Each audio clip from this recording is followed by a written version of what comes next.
Welcome to Getting Ghosted, an intuitive, soul collective podcast. I'm your host, Allie Horner.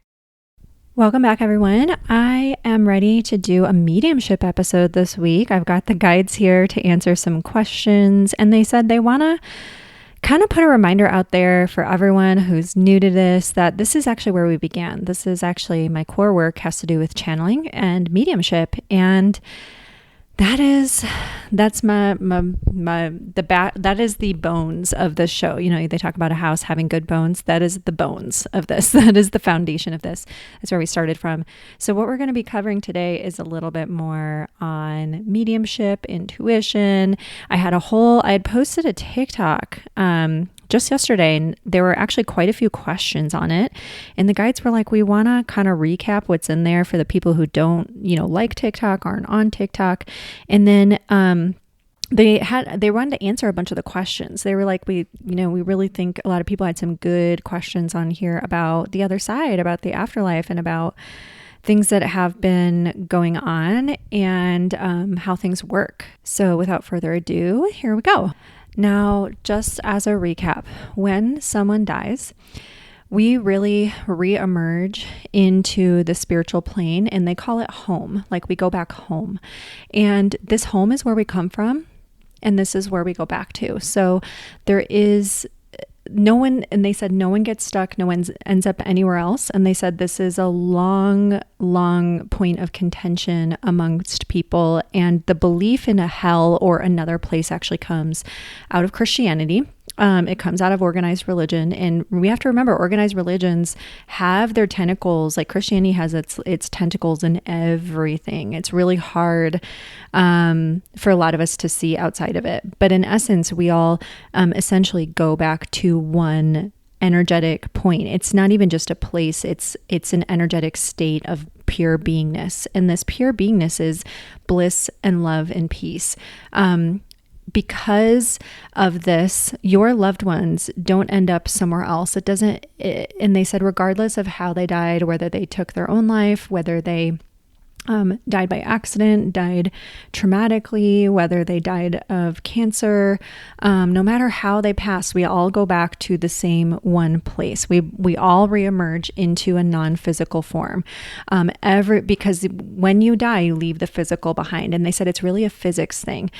So you shed anything that is associated with the human world, with the physical world, anything that's associated with physicality, right? With a material structure, right? Because we're leaving this dimensional space and we're going into a place that's beyond dimensional availability, right? And so that non-physical form, when you die, is everything, everyone, everywhere, everyone, to the point where we're all one again. And so this energy, because it's no longer physical density, it's higher and brighter vibration. And it is this pure, blissful, loving state. So think about when you feel really good, how do you describe that feeling? People will say like, oh, I feel so light on my feet. And then when people feel bad, when they feel grief, when they feel anger, they'll say, oh, I'm just feeling really low, or I'm really down today. Oh, that's heavy, right? Used to be an expression way back when. And so think about that. Like Erik's kind of pointing out, he said vibrationally, these denser, heavier emotions exist in the physical form only. They're human projections. They're human encounters. So when someone passes, they no longer are in that vibration. They literally physically can't be, because they're no longer in a physical form. They no longer carry that energy.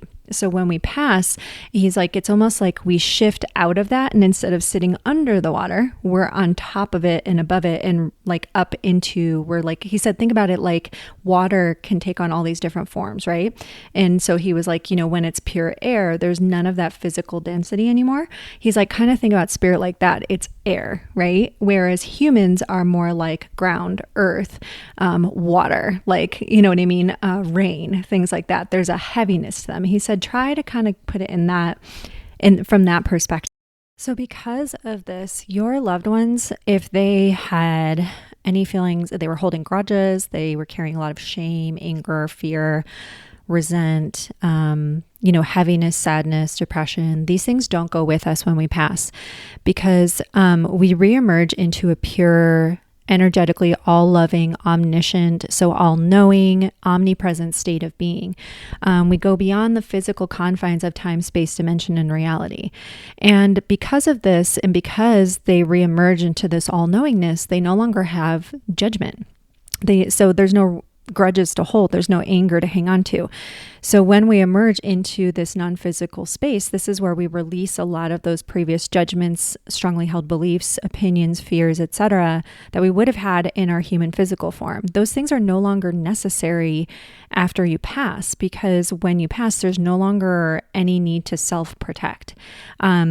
And again, when you reemerge into this, he's showing like this all-encompassing white light, and this white light is hovering way, way, way up. And he said, this is the best way I can give this to a human visually so that they can understand.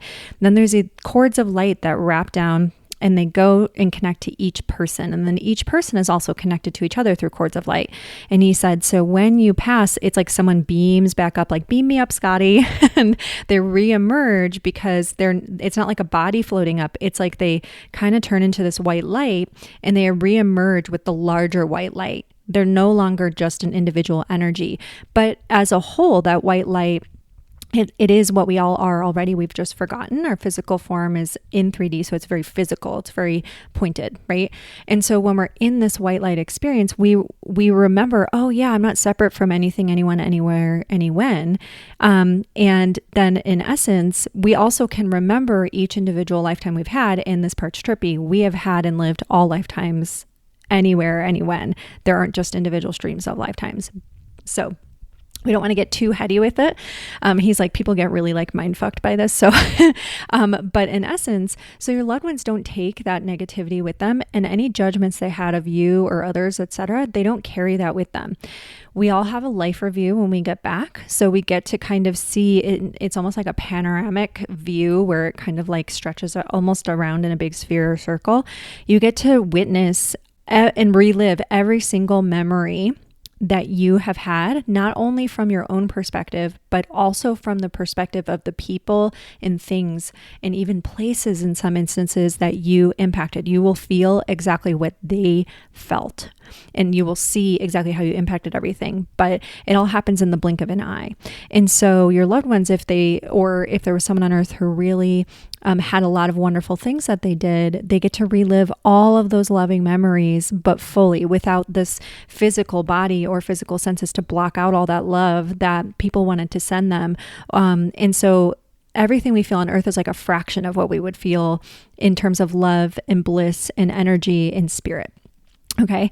And then on top of that, anything that they did to harm anyone, even unintentionally, they feel it tenfold how they made that other person feel. Okay. And it is a true empathy experience. It's like they're completely in it, completely merged with it. There is no separation from them and anything else, because that's what happens when you're liberated from the body. Now, that said, if you're in your physical form and you're listening to this podcast, it's because you're supposed to be in the physical form. You came here for a purpose. You came here for a good reason. There's no reason to try to check out early. But like, if you're here, you're meant to be here. So they don't give us these messages to try to get us to that other world faster. They do so that you're not concerned about your loved ones or worried about your loved ones on the other side. Because one of the questions we get a lot is, are they okay? Did they make it? Yes, everyone makes it okay. No one gets stuck. Everyone is all right. And another piece of it is, if there were grudges, again, that were held between you and a loved one, if you die, if they pass while they're estranged from you or holding really big grudges against family, maybe they put contentious things in their will, they have a very different spiritual perspective than they would have had when they were here on earth. And often a lot of people's loved ones come through and they express unconditional love and support for you and for other family members when they get to the spiritual form. They go, oh my God, if I had known better, I wouldn't have done that. If I had let more of the love in, I would not have made these decisions. I would not have done these things. They don't make any excuses for it.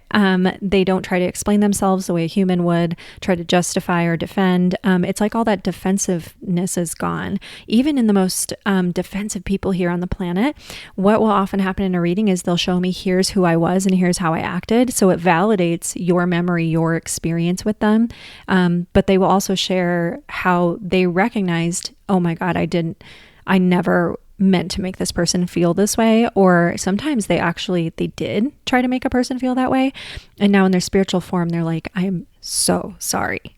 And they provide that because they want you to know they recognize it, they acknowledge it, they're not making any excuses for it, they know it was wrong when they were alive, and in their spiritual form, they're giving you their unconditional love, kindness, and support from the spiritual form. That said, if someone was really harmful on earth, if they were abusive, if they killed someone, if they tried to justify their actions, if they harmed and assaulted other people, what often happens in the spiritual world, and this can kind of vary from spirit to spirit in their experience as part of the larger whole, they are still welcomed back home. They're still given their life review and everything, because that's an important part of them with the empathizing and all of that. They also see all of their past lives. They see the whole map of potential future plans and lifetimes that they could move into, where they may very well play the opposing role. Right. And they also spend a lot of their spiritual experience trying to help people that they've harmed, trying to, they won't project their energy in and cross boundaries. Right. They will spend a lot of time, for example, if one person showed me, that they had been bullied really badly and they had ended up harming a lot of people because they had been bullied. And one of the things they said was, now, because I was bullied, it wasn't an excuse for me harming other people. And when I was alive, I couldn't see that. And so now what I'm doing in my spiritual experience is I'm making up for that. I jump in different parts of the planet, and I jump in there and I go, hey man, walk away, take a breath.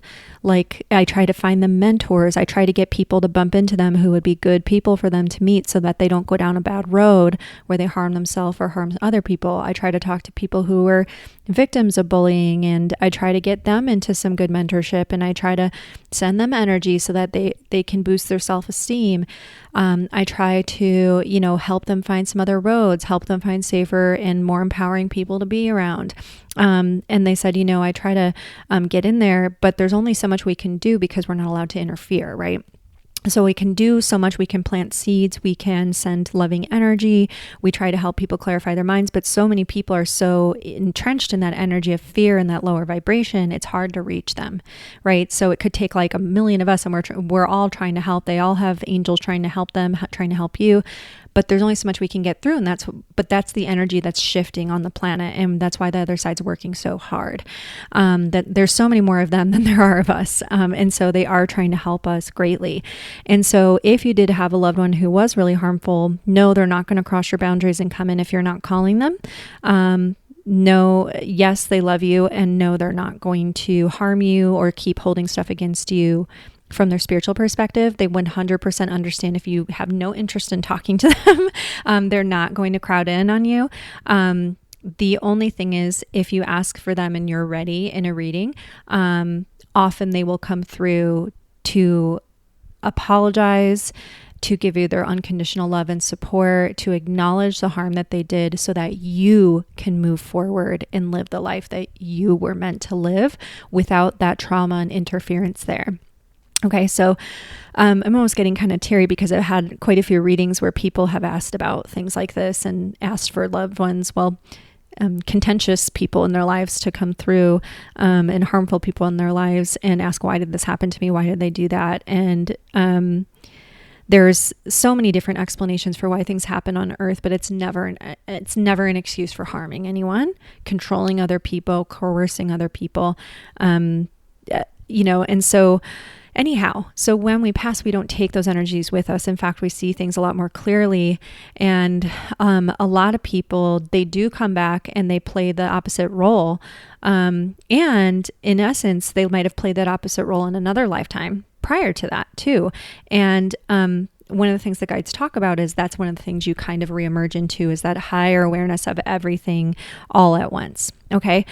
Now, something else about loved ones is when they pass, everyone gets a welcome home party. And I did mention this in my video. And a lot of people, again, were like, no, not bad people. And I'm like, yes, bad people also get a welcome home. You have to remember they've played a lot of different parts and roles in a lot of different lifetimes. Everyone is welcomed back with open arms. We all come back into the same place. There is no other place that we all go to. Okay.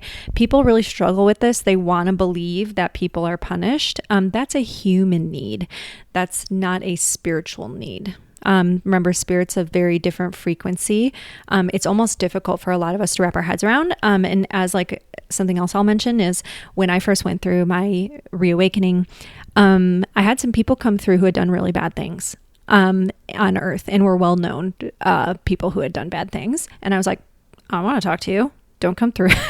Like I was like, why are these people coming through? It actually kind of spooked me a little bit and wigged me out. And my guide said, this is an important part in your training for mediumship. We want you to be a clear medium. We want you not to bring a lot of your human belief systems into this. So in order to clarify things, we do have some beings that we want you in your own time to hear out. You don't have to do it right away, but it's going to happen eventually. And I finally went, fine. And I was sitting there like with my arms folded, like, fine, I'll hear what they have to say. But I was not interested. I wasn't interested. This completely conflicted with everything I believed. Okay. And many of them came through and they explained a lot of things that I just explained to you guys about what it's like for them in the afterlife.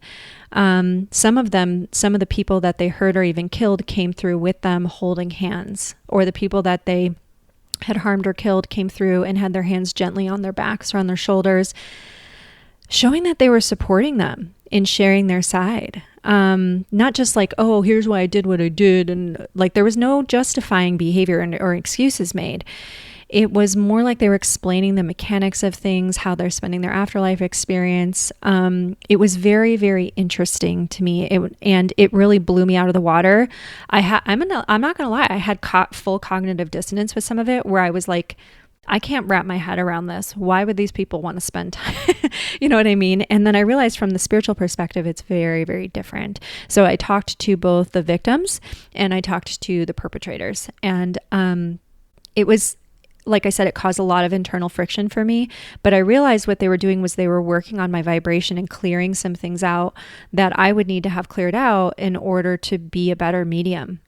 And when you become a medium and you're really clearly channeling, these are a lot of the things that get kind of cleared out and rinsed out of your energy. And often I find that when mediums are still in these kind of us or them, either or, heaven or hell type of belief systems, it's because they haven't done a lot of their trauma work. Often they haven't done a lot of the therapy that is needed. I had to do a lot of that. Personal development has to go with your spiritual awakening, or your spiritual awakening is going to push the trauma to the surface and it's going to crowd in on your readings. I could do entire podcast episodes about this, but it's something I teach in a lot of my courses as well, that we have to make sure we're doing that deeper work on our belief systems, our traumas. People call it shadow work. I don't think you should do this with someone who just says they do shadow work. You need to find a licensed therapist and someone who knows therapeutically how to walk you in and walk you through and walk you back out in one piece. Okay. And unfortunately, a lot of practitioners just they're not trained. There are a lot of licensed therapists who are getting trained in esoteric spiritual perspectives and principles though. So find some people who are trained in the Eastern and the Western, okay, who get the ups and the downs, the ins and the outs. Now, in addition, something with the welcome home parties as well is I have seen so many wonderful things in welcome home parties. People have showed me, you know how like in Titanic, when Rose passes, finally, she walks back through the doors and the Titanic and Jack's there and he's dressed up and waiting for her. That is very similar to what I'm shown a lot. I'm shown people emerging through doors and there are people standing in two columns where they walk down the middle and everyone's clapping for them. I often see balloons. I see chandeliers. It kind of depends on the person's life, their family, all of that. But there will be people there to welcome you back that you did not even meet in this lifetime. They're not even from this lifetime. The spiritual world is so much more supportive and so much bigger than we could ever imagine. People's higher yourselves who are still alive will be there. Your pets will be there. So we all have this really beautiful welcome home that happens. A lot of you have already heard this story as well, but you're also greeted by people that you loved, or people that love you who are there to take you back home. So guardian angels, grandparents, parents who have passed, loved ones who have passed, even your pets. And so many of you have heard this before, but our spirit guide Sam, when he passed, he had in this lifetime worked on a ranch. And he had loved taking care of the animals. He had seen a lot of the cycles of life and death, obviously. But he was greeted by, like he showed me immediately when he died, it was like a swarm of animals running toward him. It was like a washing over of excitement and love. Like everyone was like, "You're home, like you're back. Welcome. We've been waiting." And it was so like, I almost started sobbing because it was like this reemergence and just being welcomed into loving and ecstatic arms. And it was so fun. Like I was like, oh my God, I had never seen anything like that before from the spirit world. And he was like, oh yeah, pigs and ducks and cows and chickens and dogs and squirrels. And there was a baby bunny that I had nursed back to health and like, bottle fed it basically. Like I was like, oh my God, like it was just so fun and so beautiful. And so you really will be welcomed in such a beautiful, beautiful way. And I found that a lot of people have, it kind of depends on that person. Sometimes it's one person gently walking them, but it's like a reemergence. All of a sudden, like there's a non-physical aspect of it where you're no longer seeing anyone. You kind of sense and know that they're there. And for a lot of people, it can be a huge group. And so it kind of depends, right? But everyone is welcomed home. Everyone is brought back into, it's like a loving embrace. But again, you no longer have a physical form. So it's bigger than what we imagine as a loving embrace. It's far more encompassing, all feeling. Feel like, try to imagine if someone that you deeply loved and cared about came in and hugged you, but all the way through the center of your body, from your heart on out. And you could feel it in every fiber of your being, where it like takes your breath away. That's more what it's like. And that's still just a fraction of what they feel when they reemerge. And so, yeah. Now moving on, one of the things they said they want to talk about is a lot of people get worried like, well, if I call them in, am I bothering them? No, you're not bothering them. If I call them in, am I keeping them from doing things that they need to do or visiting other loved ones who need them or having their heavenly experience? No, because they're no longer in a physical form. They can be anywhere and everywhere all at once. Many of them visit other galaxies, other planets, other lifetimes. They zoom in and out. They spend time with people that they didn't even know, helping them, guiding them, sending them love. This is what we all do in the spiritual form. We can be anywhere and everywhere all at once. So we're not limited to our physical form anymore. It's very difficult for humans to understand or even fathom. But we're omniscient and omnipresent. So we're everywhere and anywhere possible, right? And so the closest people get to this is like, Erik's like, maybe transcendental meditation. He's like, kind of like got his hand under his chin, like he's looking up and he's thinking like, he's like, maybe transcendental meditation, or that feeling like when you're coming out of waking, like falling asleep, or like kind of slightly waking up, but you're in like a lucid, dreamy type of state, maybe that. And he's like, or the feeling of flying, but even then you're still personified, so it's not quite it. Like, he's like, but it's like that feeling when you're like, not bound by your body when you're in a deep, deep meditation, or like almost like super, super, super sleepy. You feel like you're like floating, right? And he's like, it's kind of like that. And he said, people do this all the time in the human space. They're able to remote view things. And it's almost like they're an omniscient presence. They're not always a physical form projected. He says, kind of like that. He said people are getting closer to this in the human form when they're using mediumship and intuition. So knowing things beyond what's logically right there in front of you to see, to know, to hear, to feel, that's part of tapping into that state of being, that omniscience, that omnipresence. He goes, you dig? And he's connecting like mind to mind, pointing back and forth. And I'm like, yeah, I get you. I feel you. And so he said, now the cool thing is that consciousness is kind of exploring itself, and how it does that is through the human physical form, and also through animal form and plant form. And he's like pointing to each of his fingers, listing on his fingers, 1, 2, 3. He's going through everything, and he's like, in water. Now he's wandering off, and he's thinking and talking, and he's like, the stars, the planets, and he's like, oh yeah, and that planetary system, and this galaxy, and this being, and that being, and he's like, it's all just consciousness expressing itself in 1,000 little ways. And he said, and that's why we mean it's just love in every form. And that's what we really are. And that is our state of home that everyone is longing for. That's the state that we are all trying to embody here on the planet. And he said, now that all said, your loved ones, of course, can hear you, and they can, of course, be here and there and everywhere, because we're never outside of that form. And so in addition, when you're calling on them, he's like, we love talking to you guys. You're not pestering us. We're sitting there waiting. We're like, finally, you noticed me here. He's like, so if you're thinking to call on us, it's probably because we're already here, already making contact. We're coming in a little bit closer in consciousness, energetically, we're a little more in your physical space. So it's kind of like when the tide rolls in and it hits your feet, it's kind of like that. He's like, that's the closest thing I can give to it. You're more aware of it. Like, you're like, oh, I feel that. That's a little chilly, or that's a little cold.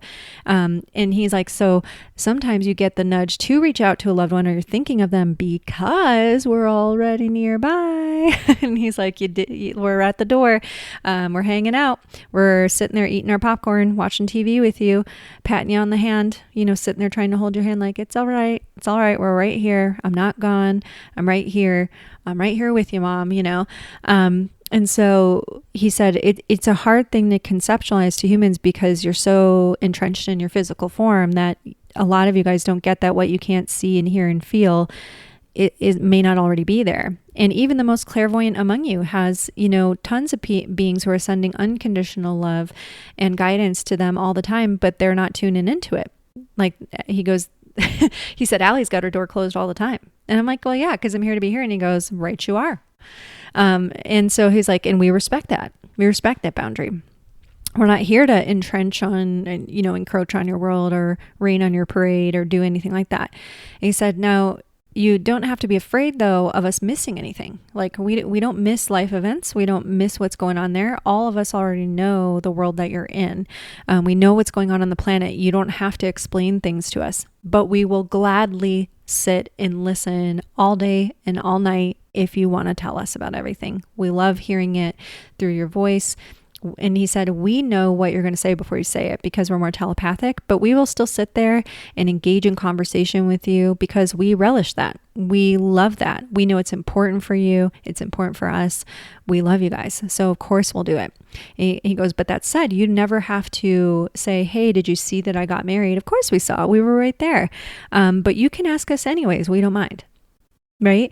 And he's like, and you don't have to explain like, well, I can't do this because this is going on in the world. He's like, if you start to do that, we might give you an alternate perspective or a higher perspective, because again, we're omniscient. We're all knowing. We can help you see things that you wouldn't see. We can help you understand things or get a bird's eye view of things so that you don't have to be worried or scared about certain things that you think in your human experience, like you're more limited in your perspective, right? You're limited in your knowledge. And a lot of you don't realize how limited you are in your knowledge. You're very assumptive.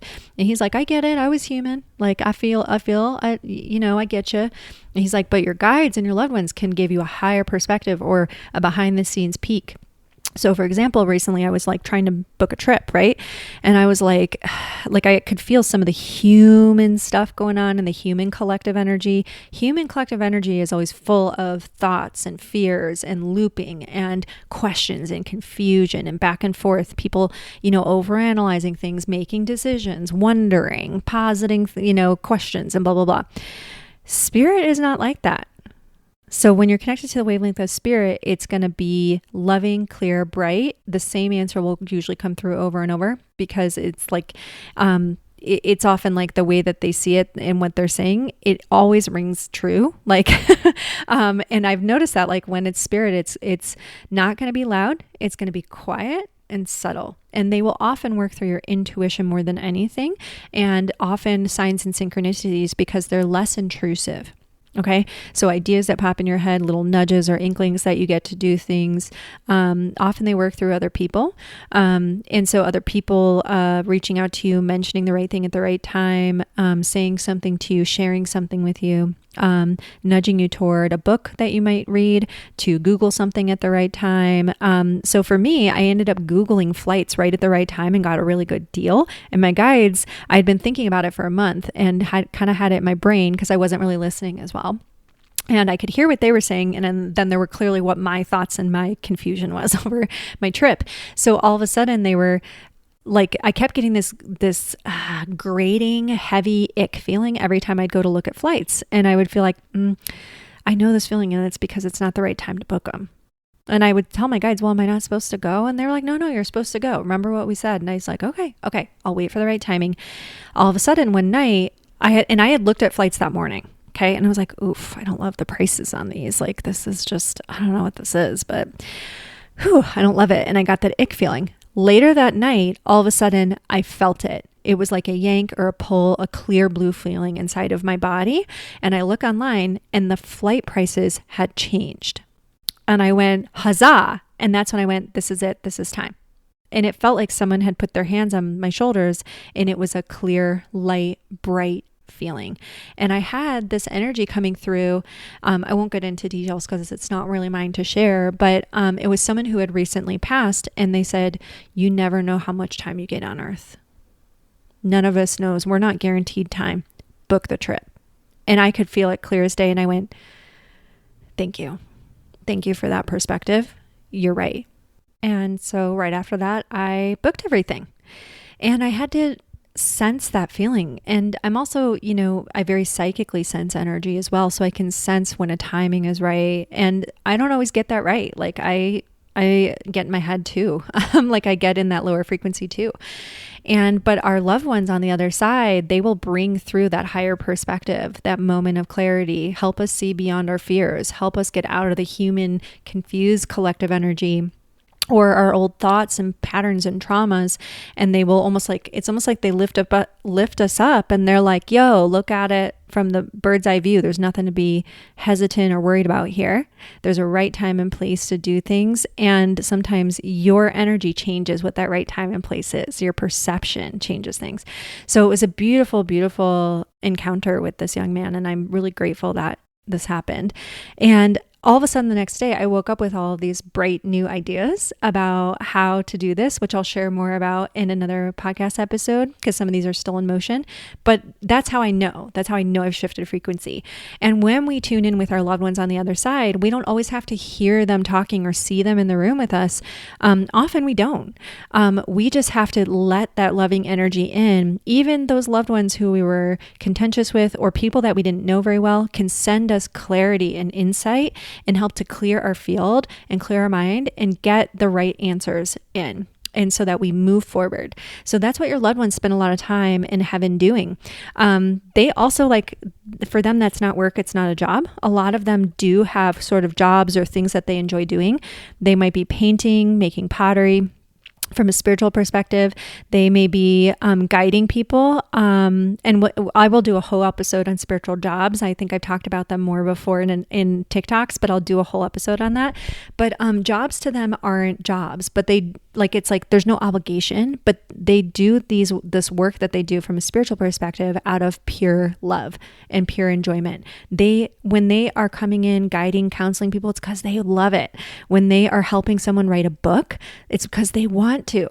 When they are giving people hints about innovations and cultural shifts and things that can help the planet or help other people, guiding people to do acts of kindness or to come up with a brand new meal or to solve the world hunger crisis, or get back into woodworking, it's because they love it. Like there's nothing else they would rather be doing at that moment. So if you have someone guiding you, helping you, supporting you from the other side, you don't need to feel guilty like you are making them like it's a job. It's not like how humans have jobs to survive.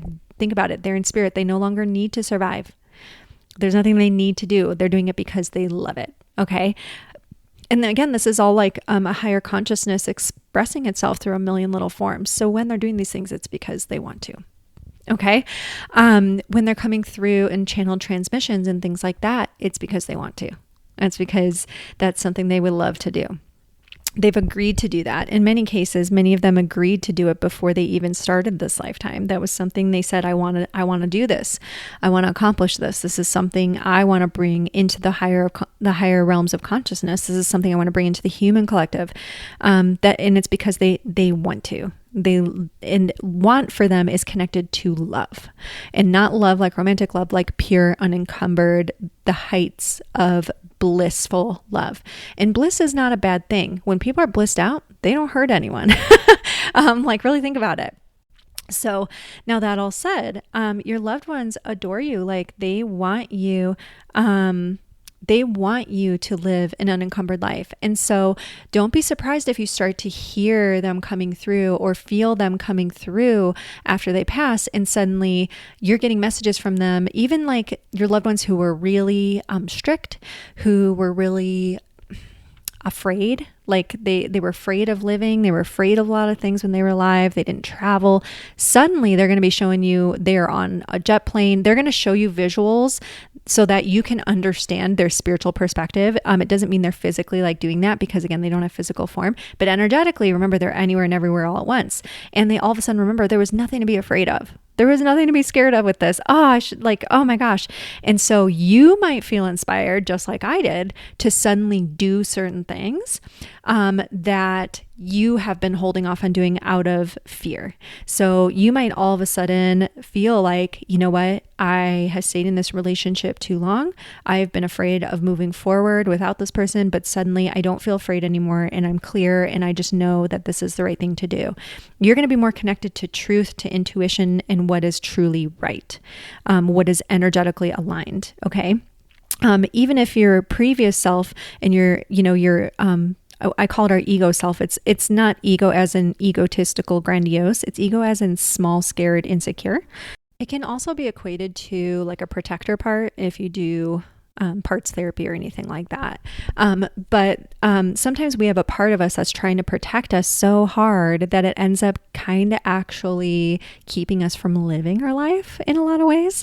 And so, in essence, sometimes you might feel suddenly inspired or liberated to do certain things like travel. And you might find that your grandmother, who, for example, was so scared she barely left her house, who's now dead and coming through and is like, let's go. She's got her bags packed. She's on a jet plane. You might start getting songs like Leaving on a Jet Plane, and all sorts of things from her. And you're like, gosh, this doesn't sound like her. And it's like, but it's the real her. It's who she was on the other side of her fears. It's who her spirit is saying, here's who I really am. Here's what I would have you do. And so sometimes your loved ones come through, and you will get hits of inspiration, and that's how they're connecting with you. Suddenly you'll feel inspired to change something in your life. And it's like, that is the gift that they're giving you, is that you finally feel clear. Even the song that's coming up is Suddenly I See. Suddenly I see.